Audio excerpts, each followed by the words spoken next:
Bonsoir à tous, j'ai le plaisir de vous retrouver comme tous les soirs à Maison Lafitte. Encore une fois, nous avons changé d'endroit. Nous sommes ici avenue Albine, juste avant la place Marine, comme vous pouvez le voir. Et la raison pour laquelle nous avons choisi ce lieu, c'est que c'est un petit peu le lieu du crime. Nous étions ici avec une équipe de 4 personnes hier pour faire une opération que j'ai appelée Clean Up, mais qui est une opération de ramassage de déchets. Puisque vous le savez, les riverains et même l'ASP, tout le monde se plaint actuellement de l'état du parc. Alors le parc, c'est quand même un écrin pour Maison Lafitte et pour ses habitants. C'est un domaine de 420 hectares, un domaine privé, mais qui est ouvert à tous. C'est pour ça que tout le monde peut en profiter, quelle que soit sa situation, dans le parc ou non. C'est un domaine qui est géré par l'ASP, l'association syndicale du parc, qui est très ancienne. Un domaine qui nous est légué finalement par Jacques Lafitte, qui a encadré ce domaine dans le cadre d'un cahier des charges de 1834, qui fait qu'encore aujourd'hui, on peut protéger tout le patrimoine dont on dispose dans le parc de Maison Lafitte. L'ASP est propriétaire d'une partie des terrains du parc.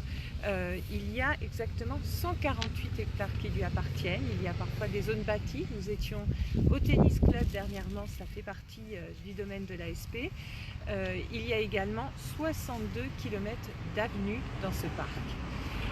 Les propriétaires du parc sont membres obligatoires de cette ASP. On est à plus de 3200 associés aujourd'hui membres de l'ASP et ils payent en contrepartie une redevance annuelle pour l'entretien de tous ces espaces verts et les espaces dont chacun peut profiter. D'où la colère de l'ASP, des propriétaires du parc et même des riverains qui ne reconnaissent plus leur parc aujourd'hui, de l'état qu'on peut constater en ce moment, des déchets qui jonchent le sol, qui s'envolent avec le vent, que les animaux même parfois distribuent un petit peu partout. L'ASP a même écrit sur son site internet un article précisant qu'elle avait pu constater que suite au déconfinement, il y avait effectivement une multiplication des pique-niques et malheureusement des incivilités. Les poubelles qui existent dans le parc, il y en a quand même plus de 104 corbeilles, sont vite saturées dès le samedi soir. L'ASP, avec ses 10 agents qui entretiennent le parc, avait prévu jusqu'à maintenant, et ça fonctionnait quand même relativement bien, 2 ramassages par semaine. On en est à un ramassage toute la journée du lundi et chaque matin de la semaine. Donc, et malgré ça, quand nous sommes venus faire notre opération suite aux appels lancés par l'ASP sur le site Facebook notamment, et puis dans le cadre d'une journée pour l'environnement dont on vous parlera juste après, nous avons pu constater aussi nombre de déchets qui étaient principalement sur le début de l'avenue Aiglé et de l'avenue Albine. On vous montrera après toutes nos victoires, on a un plaisir à vous montrer, qu'on a conservé dans le but d'essayer au maximum de faire du tri sélectif. Je vais vous donc laisser la parole à Catherine qui nous expliquera dans quel contexte on était. On était sur la journée mondiale de l'environnement le 5 juin. Bonsoir à toutes et à tous. Effectivement, cette action de clean-up, de ramassage s'inscrit dans une double perspective. Il y a d'abord la journée effectivement mondiale de l'environnement, le 5 juin dernier, qui était consacrée à la biodiversité, et aujourd'hui la journée mondiale de l'océan. Alors effectivement, pourquoi jeter à terre des déchets, en quoi ça concerne la biodiversité? En fait, la nature ne sait pas dégrader les déchets jetés à terre. Il y a donc un risque fort de pollution à la fois des sols et de l'eau. Et il faut savoir effectivement la question de la pollution des océans, puisque 80% des déchets qui polluent les mers et les océans ont une origine continentale. Donc on voit qu'on est bien, la biodiversité est liée effectivement aux ressources. Voilà, donc moi je voulais parler aujourd'hui, ça fait un peu l'actualité, c'était les incivilités dont parlait aussi Amélie, concernant les masques et les gants. On en a ramassé 2. On en a ramassé 2, avec toutes les précautions évidemment qu'on a pu prendre. Et en fait ça a fait pas mal d'actualité aujourd'hui. Pourquoi? Parce que ces masques ne sont pas biodégradables, c'est-à-dire ils ne sont pas en papier, ils sont en plastique. Et, ainsi que les gants d'ailleurs à usage unique. Pour les rendre étanches. Oui, pour les rendre étanches, exactement. Et le plastique, eh bien, bien, se dégrade au bout de 450 ans. 450 ans. Donc effectivement, c'est une grosse pollution qui va s'ajouter déjà à ce qu'on appelle les 7e, 5e ou 8e continents plastiques qui concernent l'océan Pacifique. Donc il y a eu des cris d'alarme aujourd'hui, par exemple de Yvan Bourgnon, qui est navigateur et qui est président d'une association qui défend effectivement la pollution en mer. Et donc voilà, il dit aujourd'hui, il explique effectivement le post-Covid risque d'être une catastrophe écologique parce que toute la planète s'est protégée avec des masques et des gants. Et donc effectivement, il est extrêmement inquiet et en fait, il ajoute qu'on risque de payer très cher ces incivilités et qu'en fait, il termine en disant il est tard, mais tout est encore possible. Tout à fait. Une note optimiste. Tout à fait.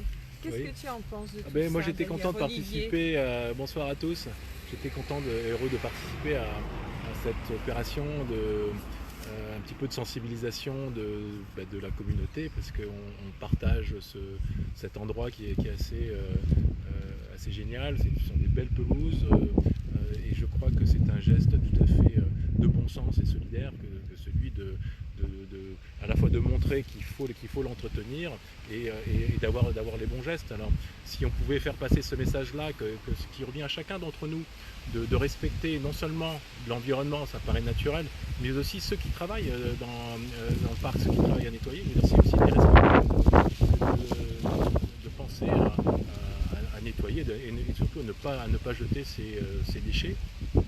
Alors le message principal, peut-être en ce qui concerne ce qu'on a fait hier, parce qu'on a ramassé donc pas mal de déchets, de détritus sur le sol, c'est si vous voyez que la poubelle est pleine et que vous avez un sac plastique, gardez le sac plastique avec vous et jetez-le là où vous pourrez, dans une poubelle qui permettra de le contenir. Voilà, donc cette opération, c'est de la pédagogie, c'est de la sensibilisation, on est heureux de l'avoir fait. Amélie, tu as dit quelque chose d'important. Le parc, c'est 62 km d'avenue. 62 km, on ne peut pas le nettoyer facilement, quand bien même tous les services de la ville travaillent de façon quotidienne. Tout ne peut pas reposer sur leurs épaules. Donc c'est un geste civique de chacun d'entre nous qu'il faut faire au jour le jour. Voilà.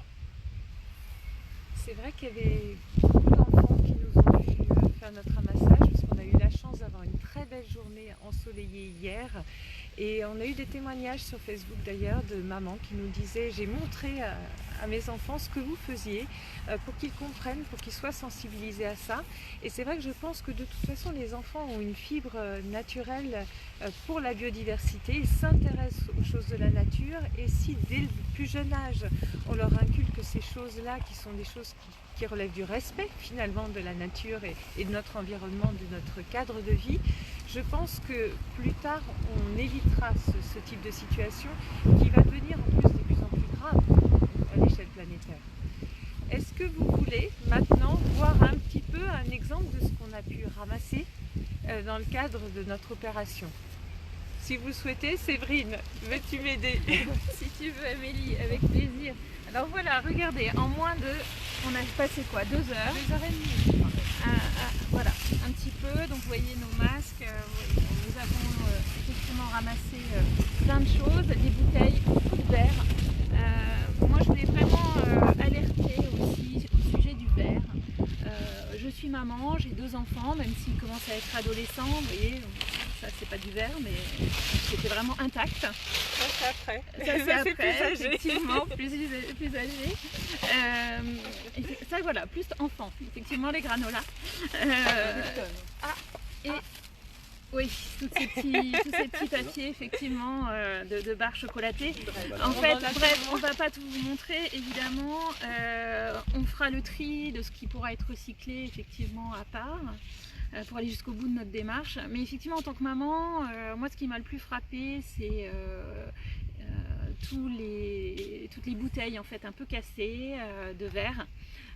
J'imagine tous ces enfants qu'on a pu croiser aussi hier qui étaient en trottinette, en tricycle, une chute est vite arrivée. Surtout, ça se trouve autour des bancs. Et en fait, c'est là où les enfants viennent pour prendre leur petit goûter et effectivement, ils pourraient très bien tomber et se blesser tout de suite. Alors, Catherine nous disait que c'est effectivement très très long à biodégrader, je ne sais plus pour le verre. Le verre, on a trouvé des choses datant de plus de 4000 ans. Voilà, donc le verre, voilà, il y a une pollution sur le long terme et le danger est immédiat pour nos enfants. Donc il faut vraiment y faire très attention, bien entendu. Les mégots, alors ça fleurit de partout. Mais effectivement, je me dis maintenant, quand j'irai dans le parc, parce que je ne suis pas résidente du parc de Maison Lafitte, j'habite plutôt en centre-ville. Et ce parc, on l'aime, même quand on n'y habite pas d'une manière permanente. Et effectivement, je pense que maintenant je me baladerai avec ce petit sac plastique pour pouvoir mettre ma petite poubelle à l'intérieur et ramasser. Parce que franchement, on mérite voilà, ce parc dans sa beauté naturelle et on voudrait le préserver plus longtemps. Voilà pour mon message. C'est vrai qu'on espère une prise de conscience collective au travers de notre action. Je dirais qu'on connaît même mieux notre ville maintenant qu'on en a ramassé une partie des déchets. On voit bien par exemple qu'autour des bancs on avait beaucoup de mégots par exemple et c'est vrai qu'il n'y a pas de cendrier. Il vaut mieux éviter les poubelles pour les feux de poubelle, donc ça c'est certain, mais il y avait une multitude de mégots. On se dit pourquoi finalement ne pas créer un petit cendrier vraiment qui reste à demeure. On voyait pas mal de choses comme ça. Je me dis aussi, on trouve sur internet parfois des petits récapitulatifs avec la durée de vie des déchets, en fait la durée pour qu'ils se dégradent dans la nature. Pourquoi ne pas afficher ça au début à l'entrée du parc pour signaler les gens ou à côté des poubelles, pour signaler aux gens que ça n'est pas anodin que de jeter un papier par terre, ce n'est pas anodin pour la planète et pour notre cadre de vie. Parce que sincèrement, je pense que si les gens viennent ici et ont plaisir à pique-niquer l'été, à se promener, à faire du jogging, c'est bien parce que ce parc est magnifique. Alors protégeons-le, ça me semble être du bon sens. Et tu veux juste ajouter, oui, juste en ce qui concerne les mégots, c'est aussi une source de pollution des océans, au même titre que les plastiques. Les mégots, c'est très difficile à collecter et on ne peut pas les valoriser par le recyclage, on ne sait pas faire aujourd'hui. Donc effectivement, c'est une source de pollution très importante. Moi, j'ai fait des opérations comme ça avec Surfrider sur le campus de Nanterre où j'étais chargée de mission de développement durable et on avait trouvé en fait des petits cendriers de poche à distribuer. Ça coûte pas cher, c'est à peu près 1 € et qu'on avait distribué aux étudiants. Parce qu'effectivement, les poubelles avec des cendriers intégrés, c'est pas si facile que ça, parce qu'après, il faut vider le cendrier, enfin bon, c'est assez compliqué. Donc voilà, les petits cendriers de poche, ça peut marcher, mais effectivement, les mégots, c'est un fléau. Enfin, c'est vraiment un gros problème partout, dans les parcs, les pelouses, quel que soit le lieu, dans une entreprise, une fac, ici, dans une ville, c'est effectivement un vrai sujet. Alors que c'est si petit finalement, alors on s'en rend pas bien compte. Ouais. Mais c'est plein de substances toxiques, extrêmement toxiques. Et un mégot peut polluer jusqu'à 500 litres d'eau s'il est jeté dans la rivière ou 1 mètre cube de neige à la montagne. Donc en fait, c'est extrêmement... c'est ce qu'il y a dans le filtre en fait. C'est ça qui reste. Oui, c'est ça qui reste. Et voilà. Peut-être un effet important à signaler, c'est que souvent les déchets appellent les autres déchets, ce qui veut dire que lorsque on ne nettoie pas, on voit des mégots, les gens ont tendance à jeter leurs propres mégots parce qu'ils disent après tout, un de plus ça ne fera rien. Donc chaque petit geste est important.